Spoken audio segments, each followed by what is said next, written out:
to go see family. Hello. Hello, Adrian. Yeah. Look who we have. Good. Sorry, Frank. I can't help it. It's Frank Campbell's in the house. And he's going to talk from soup to nuts. And I think it's about life insurance policies. Am I correct? I hope that's all it is. Don't ask me about soup. So, Frank, we know a couple things about you. One, we know you're brave. One, we know you're bold. One, we're going to say you're brilliant because only the smart people know how to sign up to be a guest on the No Prep Needed. And how smart am I? I don't have to do any prep at all. But Frank's got a team because is Frank all set for his interview tomorrow? Yes, he's all set. Wait, am I interviewing him or is he interviewing me? I got a little confused there. I sent you the wrong link. But I am so glad that you are here, and you have to introduce yourself, and you have to tell us where you are from or where you're living right now. I live in Riverside, California, halfway between LA and Palm Springs. Ooh, that's beautiful. And what do you do, Frank? I set up a special business to audit life insurance policies. Okay. How did you, where did that come out? Did you one day just say, I should just audit life insurance policies? Did something happen? I want to hear the backstory. Well, I've been familiar with life insurance for decades. And I just got tired of watching it go wrong. That was the problem. I wanted to see it done right. And that's not easy for a consumer to get. So I had this ego thing that I could put together a program that would make it simple for you to understand, cut through the complexities, and then you could make an informed decision about what your coverage is and what it should be. So wow. I did that. So you did that, and that's what we have so stratusfp.com. Where'd the name come from? My son-in-law is a pilot, and we were putting together Stratus Financial Partners, and he said, Stratus is like the clouds. You're going to do high-level stuff, and that's a high-level thing. So, and nobody took the site, the name, so we grabbed it. Oh, I love it. What does the FP stand for? Financial Partners. Oh, okay. Very interesting. Okay. So I was telling Frank, I really, really love going through the websites. It's fun and I get to see what's going on. But before we do, let's just make believe we are in that elevator and I see you and I go, Frank, I see you're going to the same trade show I'm going to. What do you do? Why are you here? I'm here to make sure that people have the ability to have life insurance done right. Oh, and what do life insurance agents think about you and your company? Most of them don't like me. I was figuring that. Oh no, Frank Campbell's in the room. Stop talking life insurance. Yeah. So because it is really difficult when you're looking for life insurance, who to go to. And I think in my life, I've been approached so many times, but at the end of the day, to me, it was like, well, how long have you been in the industry? How long have you been with that company? Because I recognize that you're really, in this case, it doesn't matter the kind of relationship you may have with your insurance agent. They may be flipping burgers the next day and not doing it at all. They may just right? So it's really understanding the company. And it's in one case where I know relationship is important, but how important is it if you really don't know if that life insurance agent is going to stay and if they're answering the questions or just pushing whatever that brand is that they're trying to push? Am I right? Exactly. And do they look at it to see that it's the best thing for your particular situation? And many companies don't even have all the wide range of products. So it gets complicated real quick. Yeah, that makes sense. I mean, years and years ago, I wanted to prove to myself, and I think my family, I could be a Primerica. That was, first of all, I can't sell life insurance. I can't sell anything, but selling that was really, really hard. But second of all, right. If someone is trained by Primerica and you want a product that's sold by the John Hancock company, am I really going to tell you, oh, I don't offer that. I can't do this with you. I'm going to leave. We just spent 3 hours together, but that one little piece I can't do. So call this person. Does that ever happen? A lot. And it's different now. Many agents have access to more than one company. But if they only have access to one or two companies aren't enough for every different client, for every different policy. So And okay, I represent, I'm not officially affiliated with any company. I use them all. Because if you give me your situation and say, this is what the deal is and this is what we need. Oh, and by the way, I smoke cigars once a month. I know 5 companies that will give you a competitive rate. But I don't know which of the 5, Adrian, is going to be the best one until I go there. So we never go to one company for your solution. We always go to multiple companies and come back with the best company with the best price. And I'm embarrassed to say this, but if I was going to buy it, I'd want to buy from someone that's a little more seasoned than I know. I'm just being honest with you. You're seasoned, a young whippersnapper that may be coming in and just learning just feels like, I know for me, I feel bad if that's you. I understand it's and you have to make a career, and it may be better for you to have a niche of your own, like your age kind of, because then you could talk to millennials can talk to millennials, Gen Zs can text to Gen Zs. I'm a boomer, so I feel like in this case, I need boomers. All right, let's look at your website. So you sell life insurance. I do. That's not our primary focus, but we do that. Yes. I mean, it only makes sense, right? Because all of a sudden they'd be like, well, what do you suggest? And then you would be like, I suggest my company. I don't have to send you to that young guy with the one company. I can help you get the right company with the right policy. All right. So you can see my screen. Let me make sure. Good. I'm having fun. So look at that. So yeah, I just love this. Okay. So will your insurance policy really protect you? Can you give us some stories of where the insurance policy did not protect? Did not protect? Right. That's the problem, Adrian. 88% of existing life insurance policies are never going to pay a beneficiary.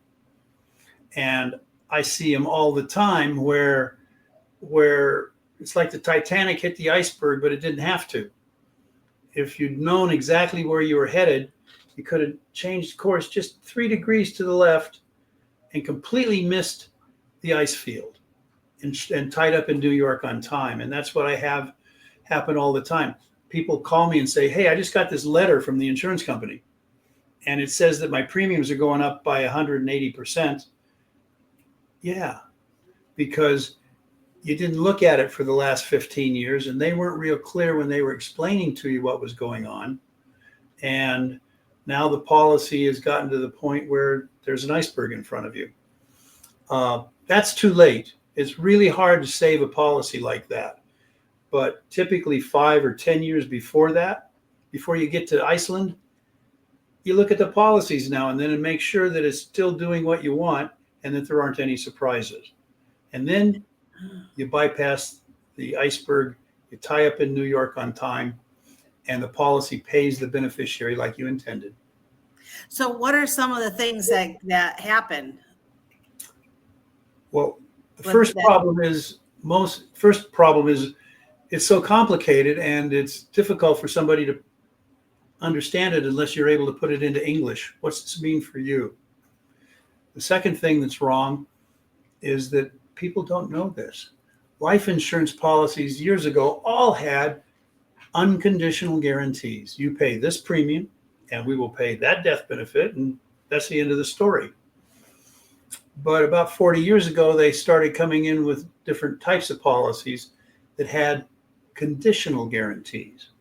And that's where the devil is, because it says if we get 6% rate of return, and if we don't raise our internal charges, which most of them are doing, and if it's smooth sailing, this is going to pay your beneficiary just like you planned. The problem is, if it doesn't, it won't. And that's what happens far too often. And it's just terrible. Do people feel that they can, if they have enough money in their bank and in their business, that they can self-fund their own insurance policy. They don't need to take it out. Yeah, but Adrian, why would you want to do that? Life insurance is just, we call it life insurance. You know what it really is? It's a pile of money and it's sitting there over on the side to come in when you need it. And so your money is more expensive than the insurance company's money. And most people that understand that have a lot of life insurance. That is interesting. What about some of the myths? Because I, Frank, so that you know me, I love Lifetime Movie Network. So I'm watching all these dramas. And can I really take a life insurance policy out on Sabrina? And she doesn't know about it. And then Sabrina, I get her to bye Sabrina. And now I can collect her money. Is that even like a reality? It'd be really difficult if Sabrina doesn't agree to the policy to have it done. So people do have to know. Sure. The insurance company doesn't want to just give away money. They want to make sure that it's really real and that you're not planning on doing something evil with Sabrina. Interesting. I know that was a crazy question, but sometimes they have the weirdest things. Okay. So now we look at this, and then are you using the Stratus policy assessment without giving your secrets? What exactly are you doing behind this? Oh, see how we grade it. Oh, there's a picture of my husband. How did he get on here? Kidding, Alan, kidding. It's a super duper policy. Oh, I see. So you can't read anything. All right. Share what this is. Tell us about your assessment. I want to know exactly what's going on with the policy, all the ins and outs and no hidden features. So if you have us review your policy, ask us to audit it, the first thing we do is get a letter of authorization from you, the owner, and we send it to the issuing insurance company and get specific information about that policy, not that type of policy. It's like your policy, so that we know exactly what that policy has. It's a little bit like lifting up the hood of a car to make sure there's really 8 spark plugs under the hood. We want to verify that. And so we get the information, and among the things that we verify are who's the beneficiary, how long is the policy going to last is a wonderful question. If you're really going to live to 85, you don't want a policy that's not going to make it to 85, do you? So we verify that. We get it in black and white, and then we come back and say, in the other screen you were looking at, 10% of the time we tell people everything's good. Just keep on going. You're not going to have any surprises. In the others, if there's something awry, and 80% of the time we find there is, Adrian, we help them fix it. And if we can't fix it and it needs to be replaced, or they need additional coverage, then I put on my agent's hat and help them find the right coverage. But are people still, is this for whole life or term or both? I'm really agnostic. What do you need? Okay, got it. It's all the policies. And I wrote a book. We'll talk about the book in a minute. Oh, yeah. But I wanted it to be in English so you could understand. So I gave away all my secrets in the book. Here's what you'd look for. Here's why it's important. Here's what it means. And the different chapters go through the things that a layperson can understand. I love this. But it would only make sense if you're already doing this. So a lot of people would switch their policy, like unless you said this policy is good, but you said 80%. So what are some of what's going on with that 80%? Can you share some information on why? Sure. What's your husband's name? Alan. Is Alan still your first husband? No, he's my second. All right. I'm working on my third. No, I'm kidding. Yeah, I'm kidding. All right. Well, maybe Alan had a life insurance policy, and after you guys got married, he forgot to change the beneficiary. So money's going to go to his ex. That must happen a lot. It does. That's the most common thing we see. Or the children were named as beneficiaries and they were minors, but now they're grown with kids of their own. It's a simple thing to change ahead of time, but it needs to be changed. Interesting. What else? What else? Let me use the analogy of gas in a car. All right. You bought this car and it says that it's going to get 35 miles per gallon. And you drive it and it gets 35 miles per gallon. Then you kind of take it for granted after a while, but all of a sudden you don't even recognize it. It's just you're going to the gas station more often because it's getting 25 miles per gallon. That's what happens in these policies when the return isn't as good as they predicted, if it drops a little bit. Or the companies have the right not to change the premium in these policies, but to change their internal costs, their charges. So it's like gas went up from, I'm in California, it went up from $3.50 a gallon to $4 a gallon. Maybe you're still getting 35 miles to the gallon, but it's more expensive, right? So what happens is the ideal isn't met, and suddenly the thing starts running low on gas. And you don't notice it because nobody looks at their life insurance policies. They leave it in the drawer. And the fine print from the insurance company tells you that. But if you're not in the business, you misunderstand what they say. We had a case where an agent did a really good job with a good company, and it was designed for this policy to last to age 100, no matter what. And the agent did a good job of putting it together. 10 years later, we were asked to review it. And the company, this is still a good company, but they raised their internal charges. So it was taking more of the premium, right? They were still paying the same amount, it's just as much of it wasn't going into the gas tank anymore. It's going to the company.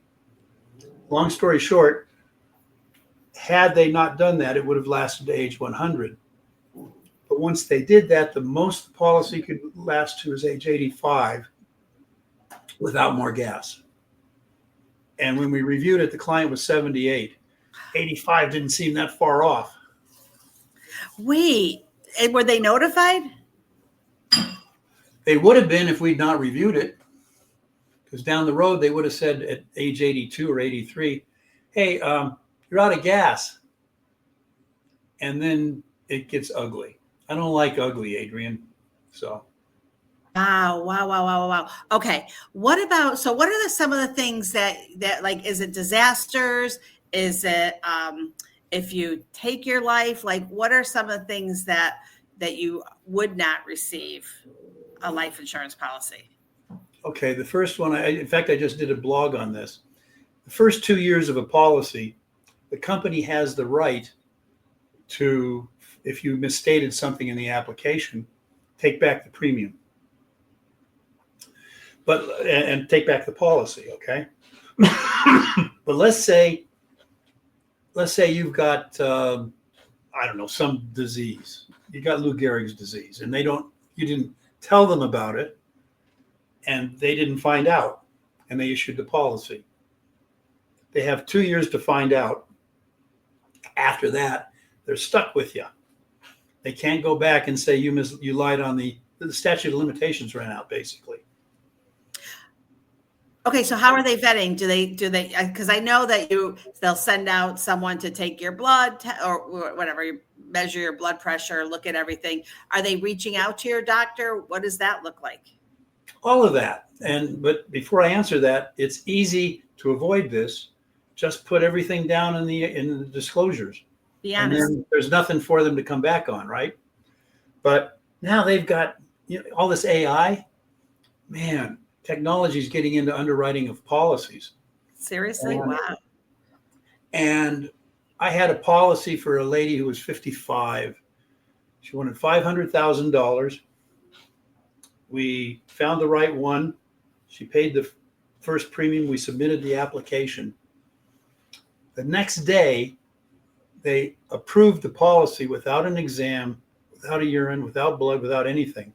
What happened was AI went back that night and checked her pharmacy records, and it was consistent with the medical history that she disclosed on the application. And she had a healthy lifestyle, and whatever it is, they've got these little algorithms now. She fit the algorithm, and they went, here's the policy. I was shocked, pleased, They're shocked. Wow. But then I've got Wow. another. But then I have another one right now in underwriting where it's been going on for 2.5 months. The doctor said you need a colonoscopy, and the lady's not excited about getting a colonoscopy, so she hasn't done it yet. They're not going to issue the policy until they get the results of the Wow. Can't you colonoscopy. tell her to poop in a box? I did. Well, I can't tell a lady a thing like that. I pooped in a box. That's interesting. What about like a natural disaster? What does that mean when they have the clauses? So, if I got swept away in a tsunami here in Florida. Um, really, natural disasters is something that they put into auto policies and homeowner policies, not so much life insurance. Oh, see, okay. And Adrian, if it's done right, then the policy just says when your heart stops, we're going to pay. If you died of old age, we're going to pay. If you live in Florida, Yes. okay. If you get eaten by a python, we're going to pay. And an alligator. Okay, that makes good sense. Let's go play a little bit more on your site. So I want to hear your book too. Okay, so you're Riverside, Cal. I love this, guys.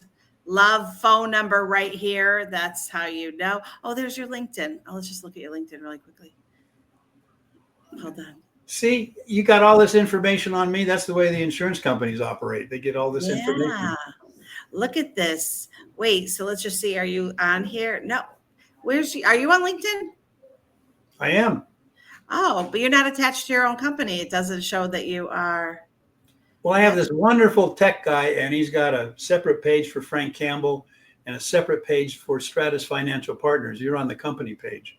Right, but that should show that you're an employee. That's weird. Let's look at you. Hold on.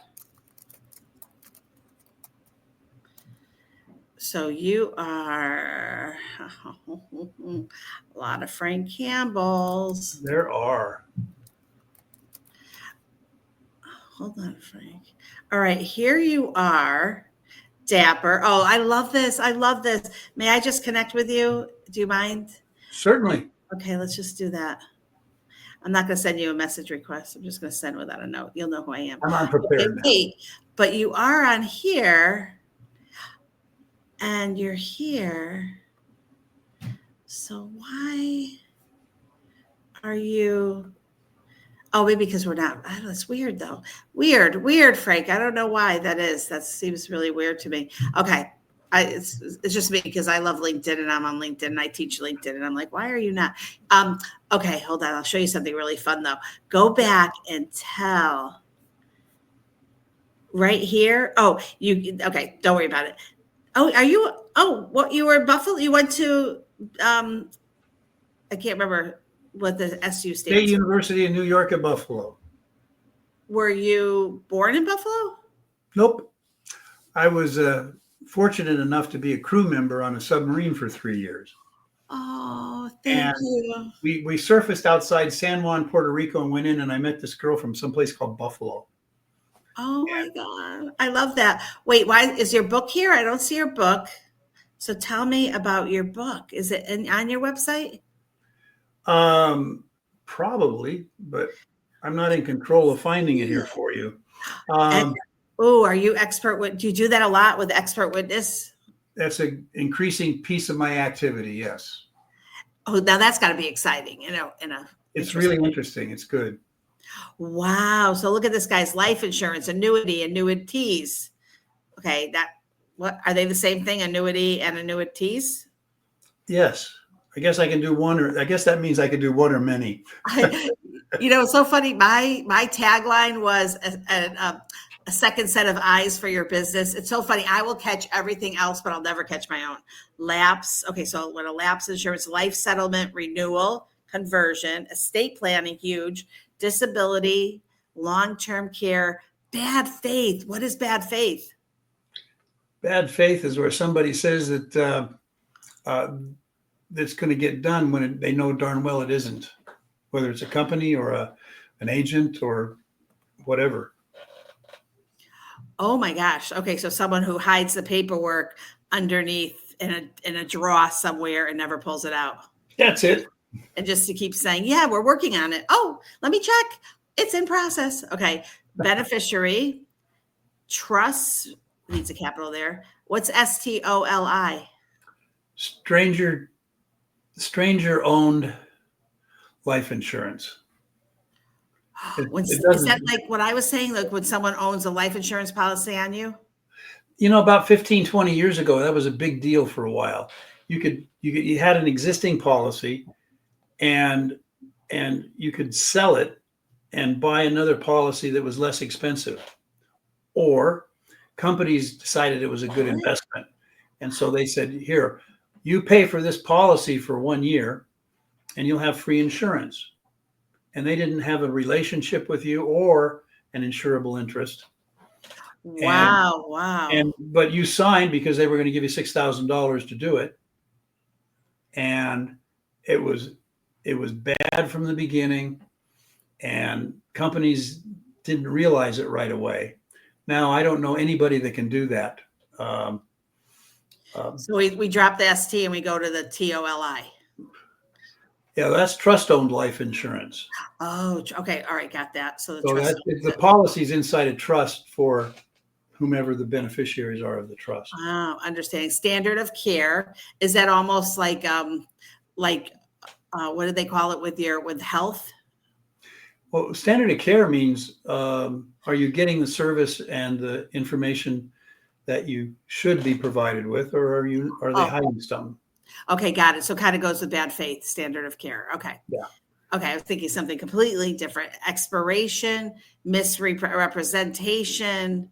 These are really the things, Adrian, that the areas that I look at as an expert witness when I'm needed. It's so cool. Or the policy analyzers. I'm just loving this. Oh, let's look at the testimonials. And then I need to get the devil right here is so funny. Oh, guys, look at TS client.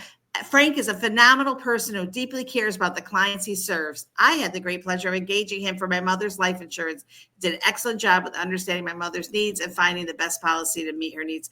That is awesome. Look at all the wow. Oh, Frank, you guys add yourself to the list by working with Frank. All right, let's talk about the book, Frank Campbell. Is it on Amazon? It is on Amazon.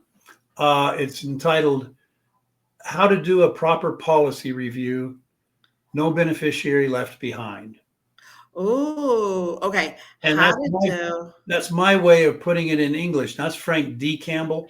But here I got something better for you, Adrian. Because let me find it here. Oh, wait. No, where are you?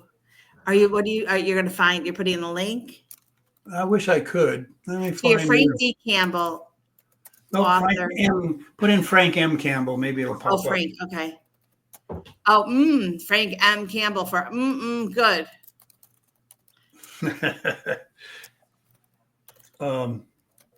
Let's see. There's a URL. Here we go. I got it.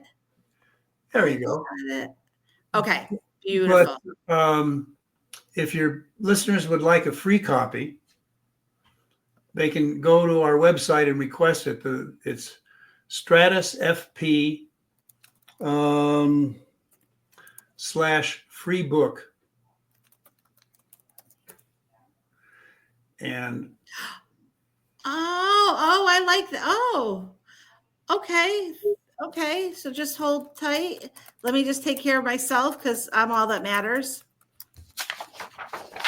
Okay, I got it. Literally took me I think 3 seconds. Oh, I have to confirm humanity, which I do have to leave. I'm a guardian ad litem and I have a meeting. Okay, so let me see here. So I love this. So let me go back to the free book so I can.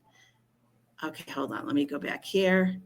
Let me go here. I just want to put the thing. Frank, is there anything that I should be asked that I should have asked you that I didn't ask you? Anything you want to share with us? I'm a recovering perfectionist, Adrian, and I hate to see a policy that isn't going to do what it's supposed to do. But if I get all technical, nobody's going to get excited about it. But if I talk about the fact that it's money and we want to protect it, and here's the easy way to understand what it is and what it does, then I've done my job. and you can make an informed decision about where you are and where you need to be. Awesome. Okay. Boom. Boom. I love that. Yeah. You seem like just such a wonderful man. I love that you're doing this. I thank you, because I find this really fascinating, and you helped answer questions, and I hope some other people get the free ebook. Get the free ebook. I'm going to get it. And don't think I'm going to just like read it out loud to you on my show. I'm not. You got to get your own book. This one is, I'm going to read it. It's only from my phone or computer, wherever I decide to read it. Thank you so much. You've been so lovely. Thank you for allowing me to be here, Adrian. And I appreciate the chance to get the message out. Thank you. Let me one more. If you're a podcast host out there, yeah, get Frank Campbell. If you're smart, reach out to me. I'll give you his information. Go to matchmaker.fm, get his information. Just book him, Dano, on your show. Frank's a nice guy, and he's very unique and different the way he's doing this. This is presented in a very unique way. Frank, you need your own podcast. Ooh, I got the man for you with your podcast. Seth Green from Market Domination. He's good. He's good. He is a smart guy. All right. But anyways, thank you, Frank. It was nice talking to you. It's a pleasure. Thank you again, Adrian. You're welcome. Have a great rest of the day. Thank you for making it better. Oh, you made it better. Thank you so much.